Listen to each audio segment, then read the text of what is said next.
બારડોલીના ગોવિંદ આશ્રમ ખાતે મોટી સંખ્યામાં મહિલા એકત્રિત થઈ જેઠ સુદ પૂનમના પાવન અવસરે સુહાગન મહિલાઓએ પતિના દીર્ઘાયુષ્ય સુખ સમૃદ્ધિ અને અખંડ સૌભાગ્યની કામના સાથે વટ સાવિત્રીનું વ્રતનું પાલન કર્યું. મહિલાઓએ વડના વૃક્ષની વિધિવત પૂજા અર્ચના કરી, કાચા સૂતરના દોરા વડની પરિક્રમા સાથે બાંધી ધાર્મિક વિધિ સંપન્ન કરી અને પોતાના દાંપત્ય જીવન અને પરિવારના કલ્યાણ માટે આશીર્વાદ માંગ્યા.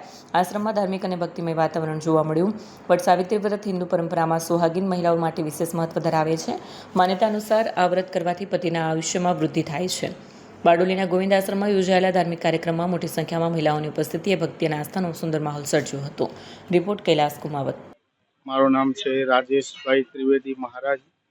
હું આ જયેશભાઈ ગોવિંદ આશ્રમમાં મંદિરમાં મહારાજ છે, એમની સાથે હું દરેક પૂજામાં હું સાથે આવું છું.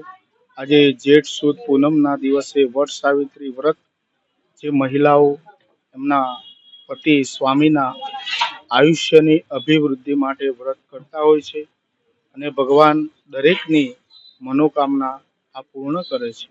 આ વટ સાવિત્રીનું વ્રત કરવાથી શુભ ફળની પ્રાપ્તિ